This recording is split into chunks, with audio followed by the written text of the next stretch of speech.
For me, being a musician and writing my own songs, for me that makes me feel happy. It helps me heal and grow.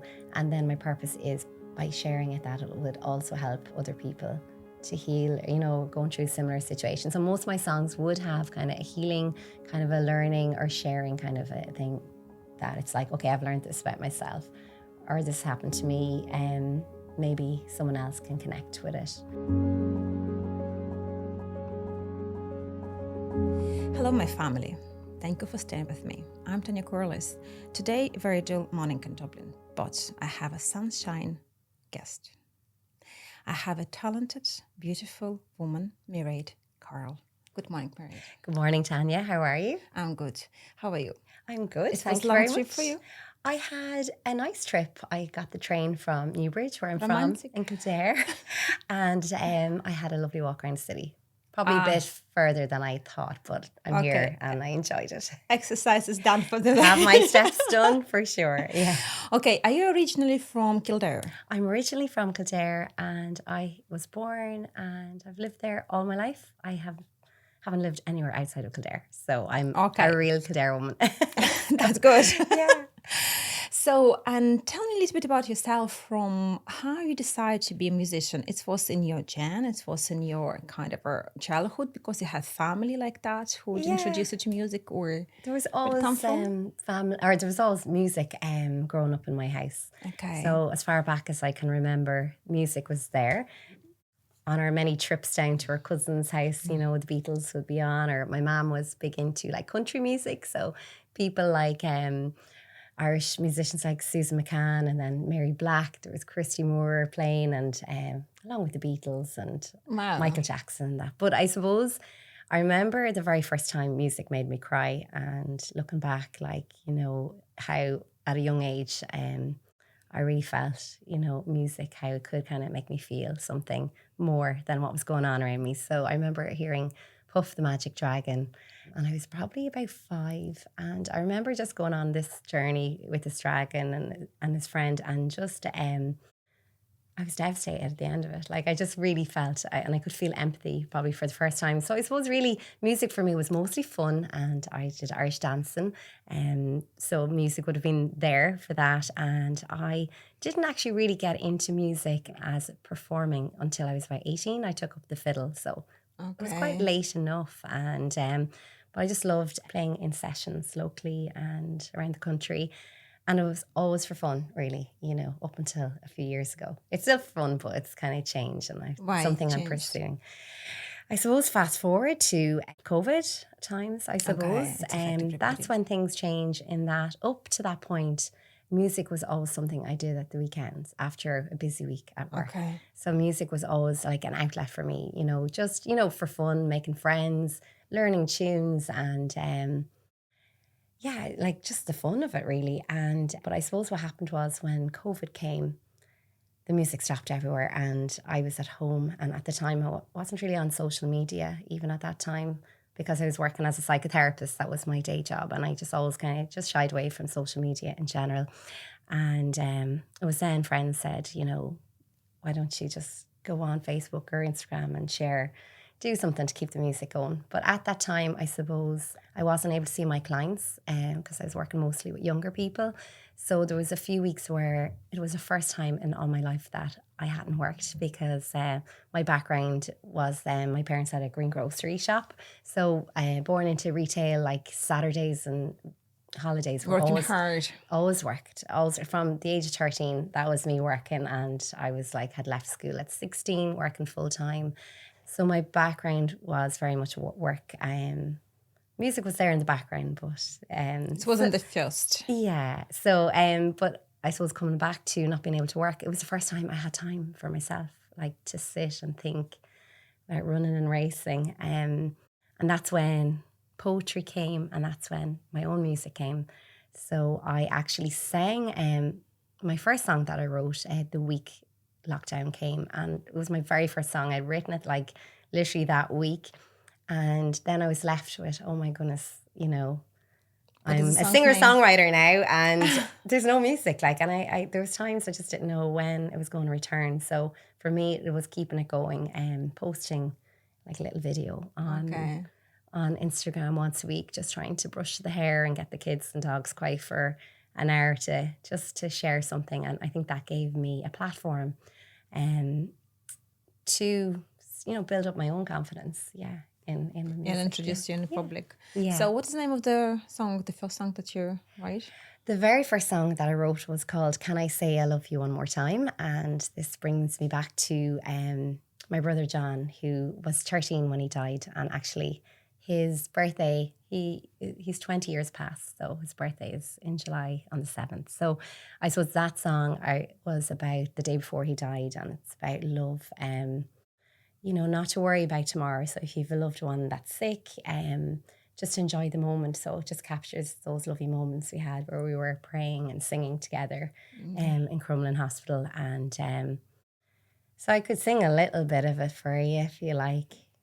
Do? Yeah. Please. So it starts off like this. Come sit by my bedside and hold my hand for a while and say a prayer with me. What will be, will be. Now don't you cry. Dry those tears from your eyes, 'cause we've got today. Don't go worrying about tomorrow. Bravo. That is fantastic. Oh my God, I'm so impressed. So it came from a poem, and I suppose I always loved writing poetry. And just before lockdown, the melody just came to me. And so I didn't intentionally set out to be a songwriter. I just was happy out playing my fiddle.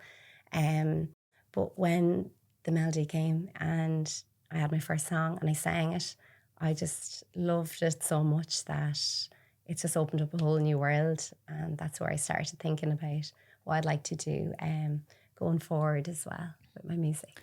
My God, this has touched my so much. Oh my God, your story is amazing. Would you remember who was the first person in your life who said, "Oh my God, Mairead, you have such a lovely voice. You have to sing"? Do you remember that moment? This is I suppose, crazy in that, I was over 40 before. Oh my God, that long? I heard that, yeah. From who? Yeah, he was actually a man called John McNamara. He's sadly passed on as well. So I suppose, when you're a girl growing up, and I see it all the time, I'm teaching now and in my profession as a psychotherapist, and boys as well, you get up to the age 10, 11 and, you'll get up and sing and, in front of your class. And I remember a time I sang and I felt, I'm not going to do that again. And it was only during lockdown, through different therapists and stuff that I was able to explore, why did I no one told me that I couldn't sing, Okay. But yet there was no one to say, oh, well done. Go keep singing, okay. And I try and do that with the children I work with or anyone that I come in contact with. If I notice something about them, I'll tell them, even if it feels a bit embarrassing or, I prefer to share it than not. Because I met someone recently, a musician in his 60s, and he said, people say to him, God, you were a great drummer, And he said, no one told me that. Growing up in a town back in the 70s, so different different generations. So I suppose, look at, I'm this man, John, he kept encouraging me. And he said, Mairead, I know you can sing. And we lost a singer at the trad session at the time. So it took me about 6 months to pick up the courage. And one of the first songs was The Owl Triangle and Peggy Gordon, those kind of songs. And I remember having the lyrics in my back pocket. I was so shy about singing. I was always afraid about forgetting the lyrics. That has kind of improved as time has passed on, And I suppose anything, the more you do something, the more confident you become. So I suppose I stopped singing for 30 years in public. Yeah, so now I'm singing and I fantastic. I'm really enjoying it. I don't like looking back and regretting. I think it's maybe it's just time now to use it's your time to shine. Well, it's my time to try anyway, to give it a go and just to be myself. And I think that's really, when you find something that, just lights your heart up or lights your eyes up, I think it's about holding on to that and do as much of it. Like even if it's in the kitchen, emptying the dishwasher. Like, I mean, and it's just to do it for the enjoyment of it. And then I suppose it then got to a point in my career as a psychotherapist, I felt I needed a change. I had done it for about 20 years, studying it and working with families and children. And when the music kept coming up so strong, I felt I never really kind of put time or energy into my own creativity. It was always helping other people. And helping yourself. Yeah. And I think I realised when I couldn't see the children over lockdown, the grief for my brother came very strong. And I kind of felt, I think I wanted to help every child that I met since he died. So it kind of got to the point, well, I think I need to help myself. That is true. Sometimes it's time of their It's tough life. when you're mommy. Like, you do have to love, your job is by nature is looking after them, and I love them and everything.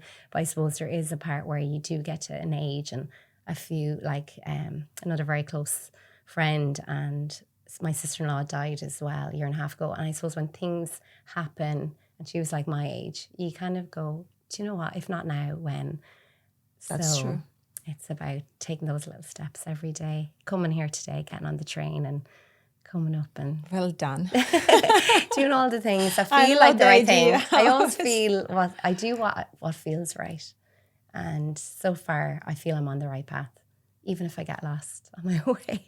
But I always get there. Because you're feeling comfortable about that, correct? Yes. So would you say that's because... Taking time to own it, to say I am a musician, because I've said I am a psychotherapist for so long, and that transition, and I'm teaching now as well. So, Teaching music? I'm teaching in a primary school. So teaching I was in St. Connet's infant school in Newbridge this year. Oh, and the school sang my song there recently, and it was so beautiful hearing the children sing. And that's my latest song called Happier. That is the best. And it's about coming up to Dublin and being a bit lost in the city, but feeling really happy. That's amazing. So would you say that's because you start singing and brought this up in public, and not everybody, but most of people who, especially from your area, will recognize you when you pass by on the street and say, Mairead, hello, can you give me an autograph? An autograph.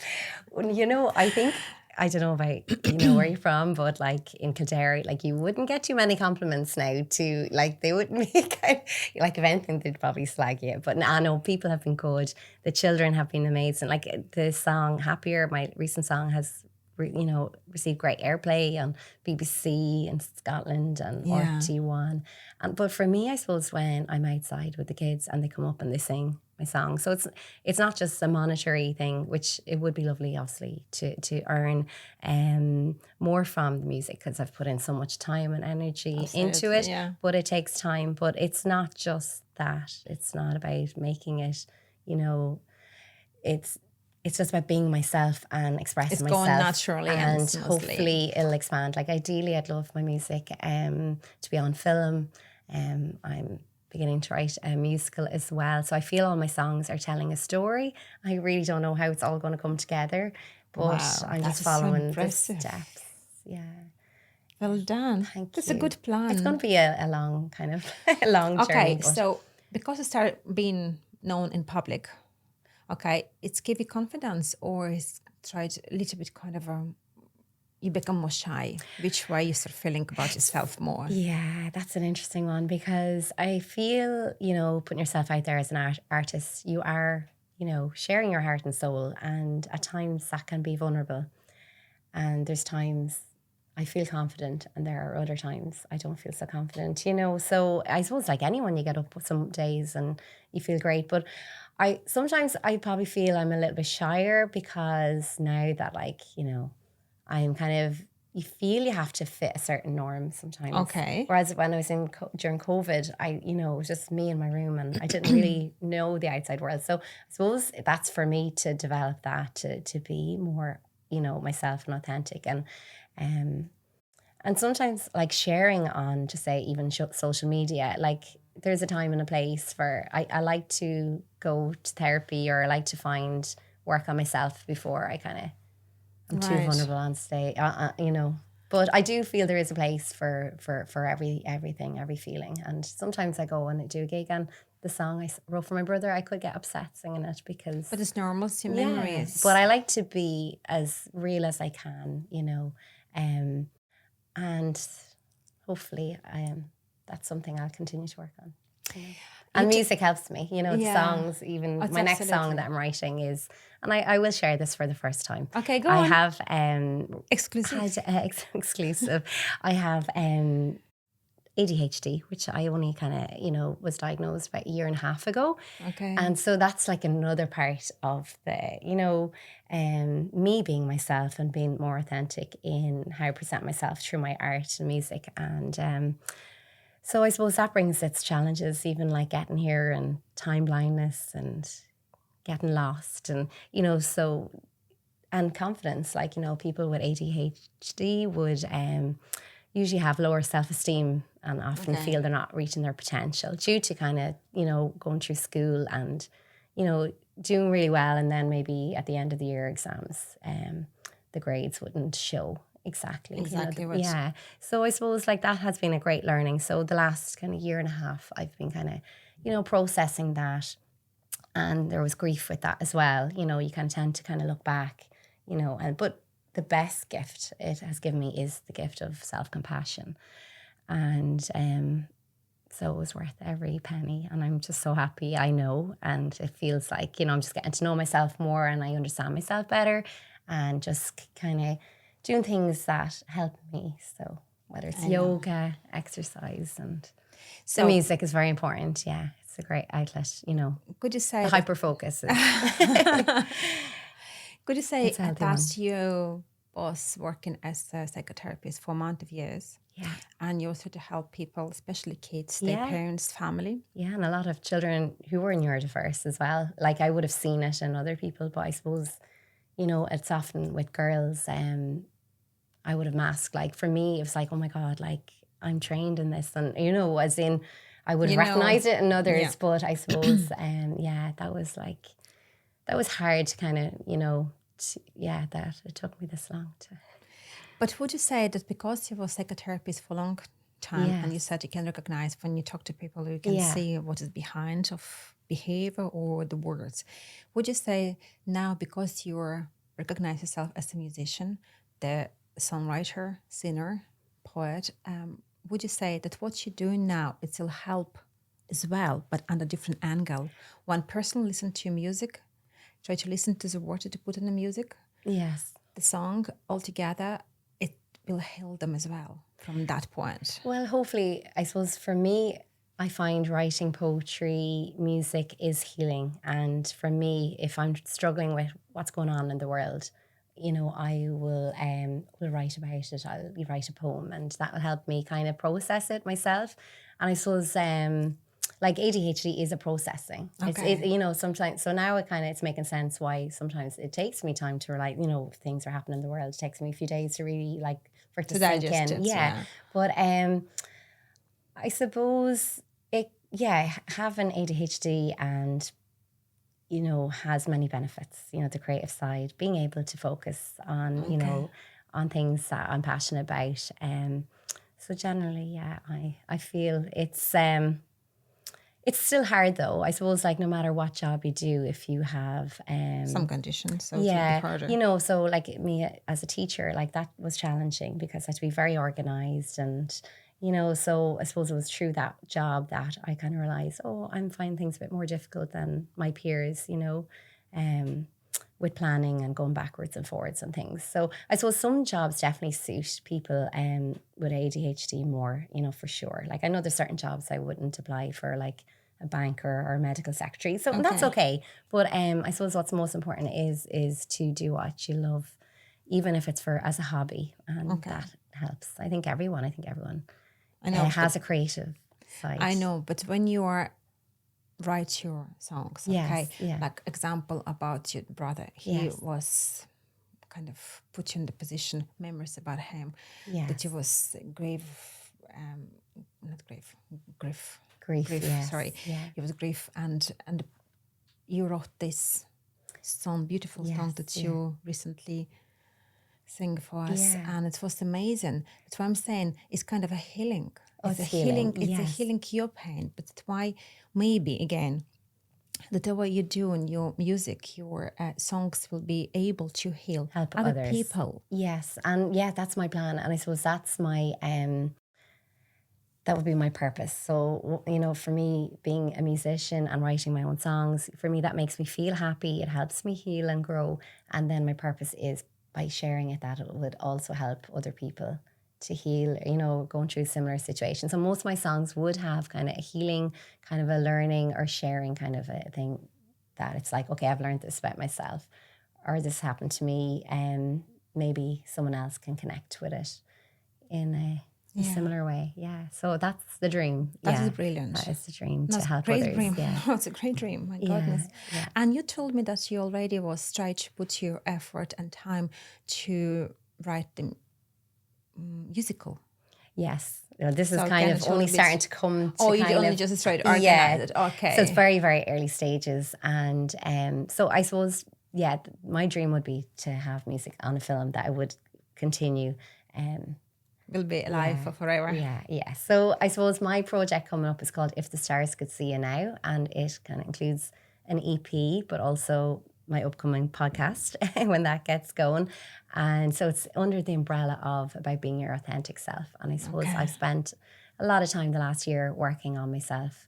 I suppose the more I can be myself and true to myself, and the more open I can be with my music and writing, I think that's what I need to, you know, because if the stars could see you now, if I can't be that person, you know, I think. So that's why the project's taken longer than initially thought. But it's all Anyway, learning. so you're on the right path. I'm on the right path. So I can see you brought your instrument. I do. Can you show? I brought my fiddle. I said, sure, why not? Might as well bring my fiddle. Of course not. And I think I'll play the tune If the Stars Could See You Now. So this is like, this melody came to me. I was outside, which really at my clothesline. It was getting a bit dark. I was taking off clothes. It was kind of like end of the summer, and the stars were starting to appear. Okay. So it's about like letting go of more grief, and then by letting go of grief, you can be, I suppose, happier. Like I suppose if you hold on to grief too much, you know, it's it stops you from your joy. So, and it also keeps the person that you love further away, if that makes sense. Probably in that more kind of further along the journey of grief, you know, where you kind of need to let go of some tears, and then in doing that, you can be more yourself, and then also it's kind of like looking at you from the stars' perspective. So if you were like if you were the stars looking down, like, so having that objective kind of distance, that you're doing actually much better than you think you are, you know. So if that was your loved one looking down on you at the clothesline or wherever, that, you know what, you're probably doing a lot better than you think you are, and they'd love you just to see you shine and just be happy. Absolutely, you know. Yeah. So, we need that. Yeah. All of us. Yeah. So can you trade for show? There you go. Thanks. Thank you.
Mairead Carroll. Thank you very much. It was amazing. Oh my God. You. Thank you very much. Oh my God, this was absolutely Oh my gosh, I love it. Thank you for So- inviting me. We're not finished yet. Hold on. I'm not saying goodbye to you yet. Are you going to go to Irish pub, for example? Would you go to Irish pubs, for example? Oh, yes, and yes, do play music. Play Yeah. music, do performance there. Yes, so I love traditional music, and I would attend local sessions. And after that, I have a few gigs coming up as well. I've one coming up in the Cobblestone at the end of the month, and I'm planning a few different concerts. I play in pubs with different musicians, so I collaborate with different musicians as well. Yeah. Is it hard to collaborate with somebody else who probably maybe doing complete different type of music, or? Well, I have a collaboration. There's a release coming up shortly, actually on the 4th, actually only in a few days' time. And that's kind of with Ronan Greeley. He has kind of more like Celtic world music. So it's different side of kind of my usual genre. But no, I love trying different genres as well. So yeah, I think the fiddle is quite like versatile. So yeah. So I'm looking forward to that release, and and it's collaborating with more musicians. Yeah. Okay, it's going to be done as recording, and it's going to be out released on the 4th of July. So by the time birthday, your by the way? listeners It's hear, on my it'll be birthday. out. Yes. Yeah. So and that's under El Pooch. Yeah. So would you if somebody would like to get your music for home, it's able on the disc, or at the moment it's available on Spotify. And I'm on YouTube as well, and you can follow me on Instagram for updates as well. And how the people can find you on Instagram, on YouTube? Mairead Carroll 12 on Instagram. I'm on Twitter as well, and Facebook, Mairead Carroll. So also I have a website, which is a good place to go to. And find and all it's maireadcarrollmusic.ie. Yeah. So any inquiries, yeah. But looking forward to recording more music soon. I'm back in the recording studio next week. And so more music coming later in the year. So to understand, do you do any recording on the disc, or it's only now Spotify, at the moment, only on the social media, basically, platforms? I'm working on my first EP, so hopefully then I'll be able to so it's have something to sell. I'm trying to understand, Thank because you very people, talking sometimes it'll be released, and I said, oh God, are you going to go to shop and get it, or only again on the platform? Yeah, so basically hopefully at the end of the year I'll have my EP, If the Stars Could See You Now. Perfect. So at the moment you can listen and watch lovely Mairead Carroll on any platform, Spotify, YouTube, Instagram, and Twitter, I'm on TikTok as well. TikTok, Carroll. so you can find her all around available platforms. Thank you so much. Right, thank you very much for coming. It was so interesting. Your story is been a pleasure. Was amazing. You came as a normal girl from the grocery shop who was working hard, helping their parents. And then you was doing study to be a psychotherapist, working 20 years. Am I right? Yeah. As a psychotherapist, then you decide to put your creative, I would say talent up you. the front, and try to make you happy as a person. Thank you. Yes. And sometimes you have to think what you like for yourself, where you can see yourself, and what you're able to do that. Yes, and we forgot sometimes about that. And sometimes it is hard at times. It's hard, but it is hard, doing something different. And I think you have to be willing to be a beginner when you're trying something new as well. But once you overcome that, they say magic's at the far side of fear, and that's my experience. I've had so many magical moments, and I'm just looking forward to, creating more of them. One more question. Yes. Do you feel comfortable yourself and this skin as a musician more? Yes, definitely. More happier? Yes, definitely, yeah. Definitely. I feel more myself. And even my brothers at my headline gig, they were saying, Mairead, you just look like yourself, like you were like growing up as a child. Yeah, just it's like, compliment. So, I think that's the best compliment. Yeah. That is magnificent. Yeah. And after that, guys, you need to remember, happiness is like, it's happened when you put some effort and you understand yourself. But you need to remember also, it doesn't matter what age you are. Don't think if you turn 40, you turn 50, and you already have some experience behind your back and you need to stick with that. No. You're entitled to change your life. And you're entitled just to move forward to your dreams. Yeah, absolutely. And I think just making the decision is the biggest part. And then once you make that decision, you know, take those little steps, make that call, you know, and definitely I believe that your teachers will come. You know, if you feel you need help with something, you know, the right person will come You'll meet them. and to help you. And, you know, I suppose, yeah, it will all work out. I wish you all the best, guys. Thank you very much for staying with us. I'm Tanya Corless, and we had lovely Mairead Carroll. Thank you very much, Tanya. I hope we'll see you next week again. See you. Thank you very much.